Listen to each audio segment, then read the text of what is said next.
Olá para todos! Esse é um olá muito especial, viu gente? Porque tá apertadinho de saudade, mas também é um olá cheio de alegria, porque está repleto de expectativa, de esperança, de que em breve possamos estar novamente juntos, trocando abraços e compartilhando dessa preciosa comunhão.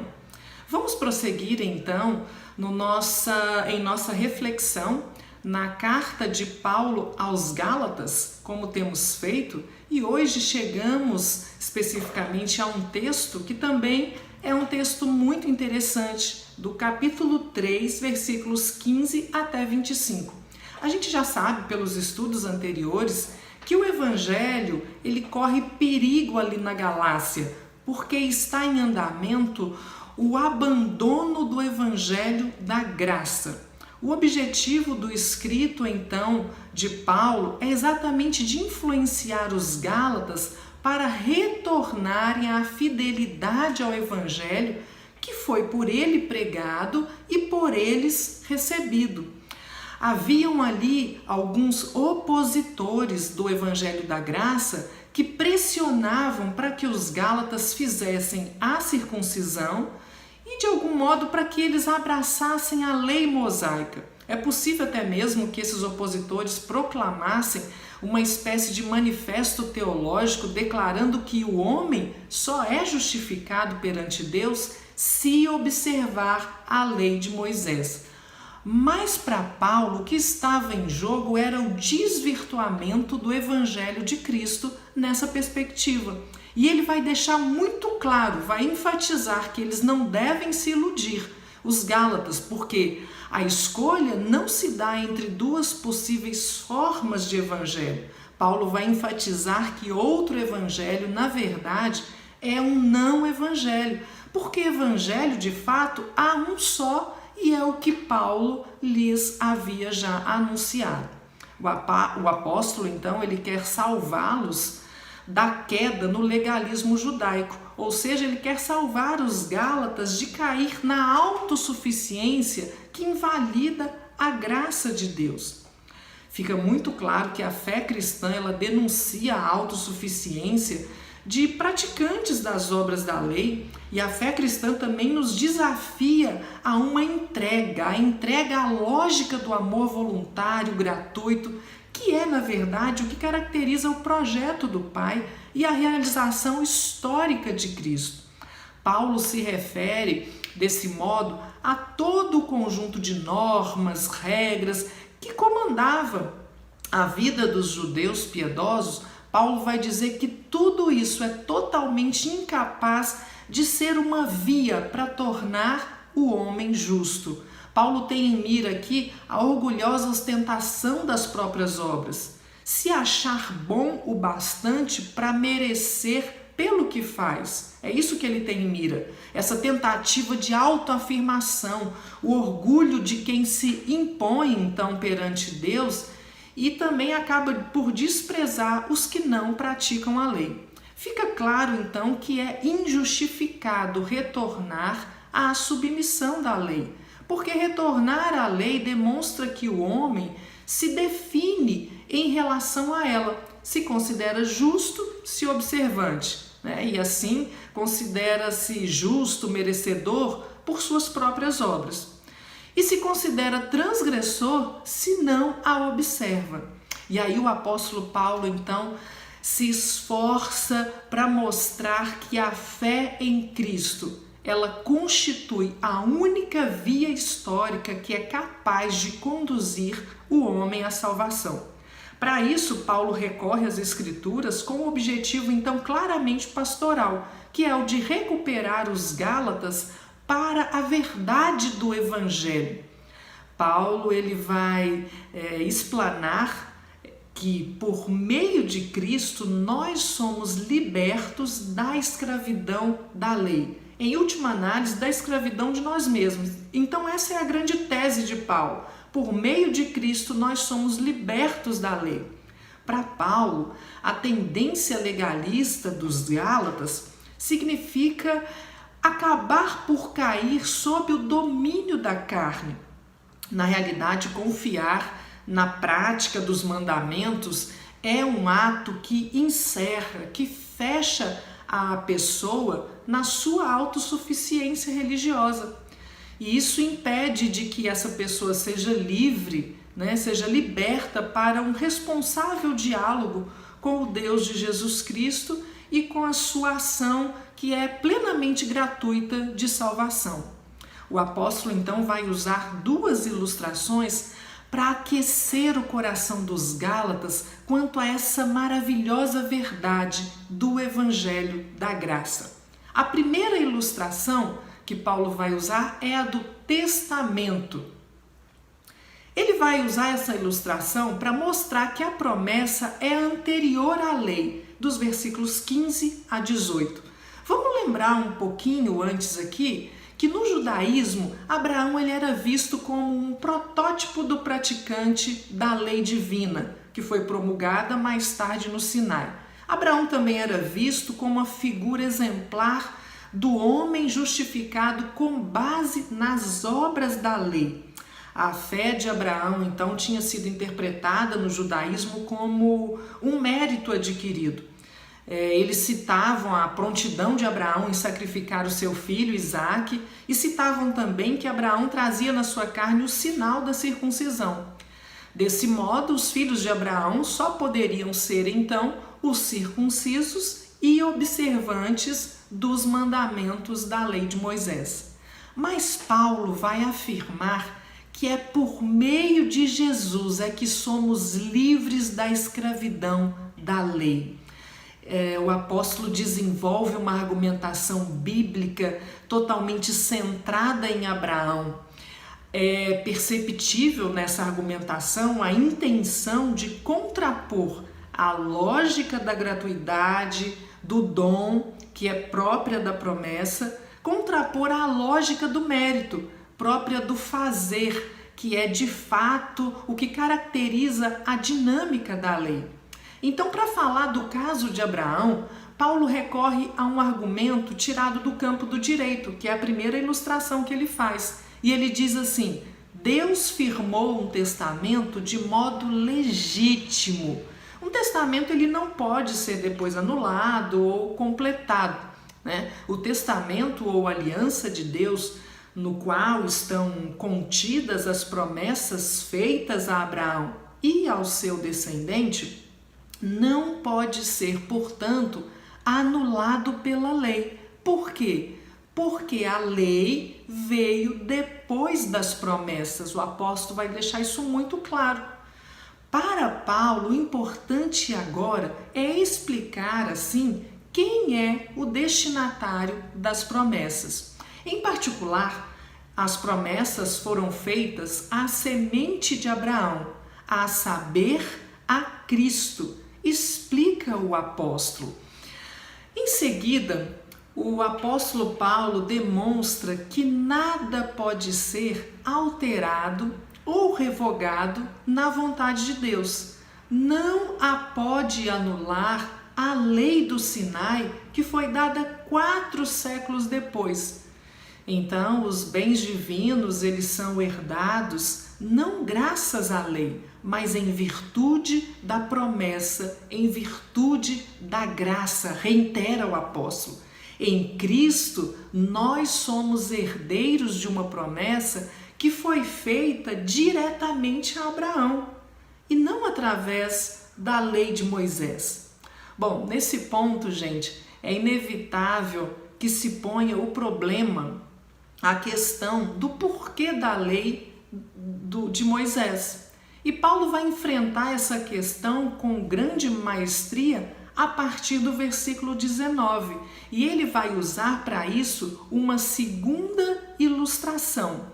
A segunda ilustração de Paulo é a do pedagogo. Bom, e através dessa segunda ilustração, então, a gente vai perceber que Paulo quer mostrar que a lei tem um papel limitado. Vamos observar aqui com detalhe algumas características da lei que a gente pode apreender nesse texto. Já vimos que Paulo afirma que a lei é um acréscimo, ela veio depois. E é interessante pensar que esse vir depois não é apenas um dado cronológico, mas é também um sinal de inferioridade. Bom, mas com qual objetivo foi acrescentada? Para dar vida às transgressões. Lemos em Romanos 3:20. Além disso, gente, a lei é passageira, na expectativa da vinda do descendente ao qual se destinava então a promessa. Outra característica que ainda aprendemos aqui sobre a lei é que ela foi promulgada por anjos através de um mediador. Então há aqui uma clara intenção de redimensionar o lugar da lei. Mas segundo o fio condutor do discurso, alguém poderia aí concluir apressadamente que a lei vai contra as promessas divinas. Bom, isso a gente vê também que é logo rejeitado, rechaçado com ênfase. Não é possível que a lei seja colocada como uma realidade que concorre com a promessa. Isso simplesmente porque a lei não possui qualquer eficácia salvífica. Bom, aí prosseguindo no seu objetivo, Paulo vai comparar o tempo da lei ao tempo da menoridade. Veja bem uma característica, uma peculiar daquela época. Era muito comum, então, naquela época, confiar a educação dos filhos a um pedagogo. Mas aqui, ao invés de pedagogo, a melhor tradução seria a de guardião, porque o termo no grego não é um termo que significa mestre. O pedagogo ou guardião, na realidade, ele era um escravo que fazia a guarda do filho menor do patrão. Esse escravo vigiava o filho, punia o filho. Seria então uma interpretação infiel do texto ver aí uma finalidade pedagógica da custódia legalista. Esse escravo severo, ele na verdade ficava vigiando, corrigindo e castigando as crianças. As crianças, elas ficavam sob os cuidados desse escravo até que chegasse então à maioridade. O pedagogo era como que a espécie de um dono das crianças. E assim também era a lei, no tempo antes que o povo de Deus se tornasse adulto. Muitas normas, muitos preceitos, muitas proibições, castigos, um monte de regrinhas que se tornava uma verdadeira escravidão. Qual, pois, a razão de ser da lei? Ela pode ser comparada a um espelho. Se eu olhar agora para esse espelho, eu vou ver alguns defeitos ou alguma sujeirinha aqui no meu rosto, na maquiagem. Olha só, a lei mostra a minha sujeira, mas ela é tão incapaz de retirar essa sujeira de mim, do meu rosto, quanto também é o espelho incapaz de me limpar quando eu me olho para ele. A lei, na verdade, então, ela serve para me convencer do pecado e por isso me conduzir a Cristo. A lei, ela me ensina que eu sou um pecador, mas ela não me torna justo. A lei também me revela que eu estou morto, mas ela não tem poder algum de me fazer viver. A lei também me faz ver que eu careço de força, mas ela não me dá nenhuma. Gente, o próprio Jesus que se entregou à morte para nos arrancar desse mundo mal, dessa lógica egoísta, excludente, vigente no mundo, o próprio Jesus ele não escapou da maldição da lei. Porque a lei ela declara que é maldito todo o que for suspenso no madeiro. Então, com a chegada de Jesus e pela adesão a Ele na fé, o povo de Deus se tornou adulto. Veja, escravidão e menoridade. É assim que Paulo descreve a vida baseada na lei. Ao contrário, a vida segundo o Espírito é liberdade e maioridade. A justiça que vem da fé, né?